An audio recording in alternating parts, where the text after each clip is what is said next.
आयु आयु आयु गोदोनि जुगाव माबोरै जादोंमोन माबोरै थादोंमोन दानि जुगा माबोरै जालायखो आइफोर आफाफोर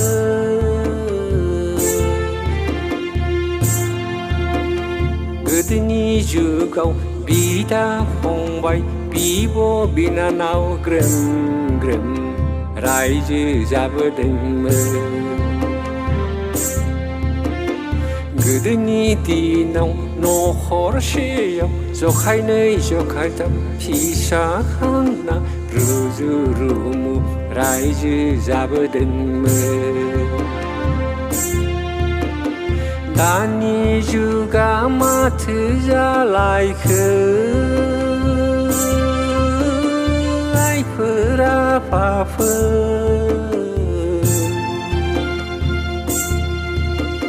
सुखुनि संसार हास्थायनानै सासे सानैल' फिसा खांना गावजों लोगोसे हारिखौबो अलखदाव दोनबाय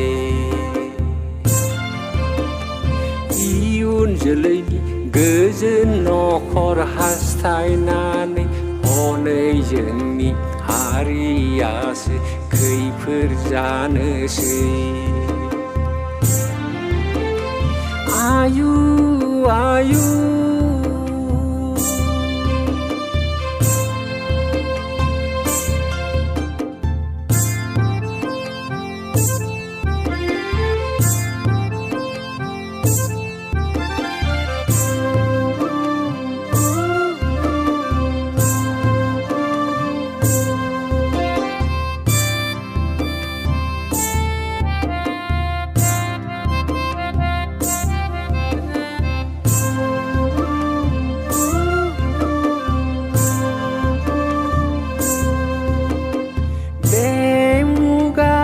जोंनि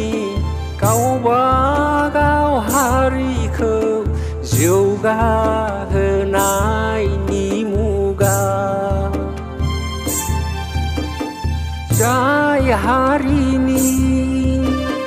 सुबुं अनजिमाया गुबुन हारिनि बांसिन जानो हायो बे हारियासो खुंथाय गोहोनि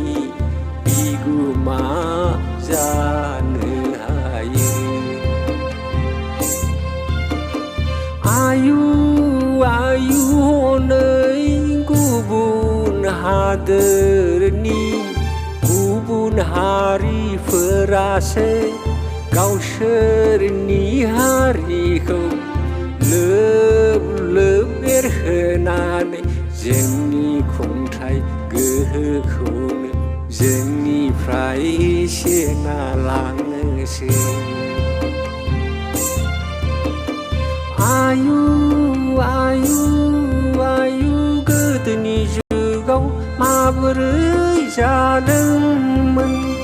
माबोरै थादोंमोन दानि जुगा माबोरै जालायखो आइफोर आफाफोर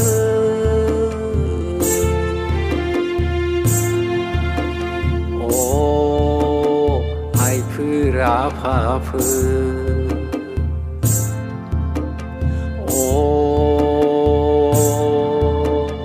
आइफोर आफाफोर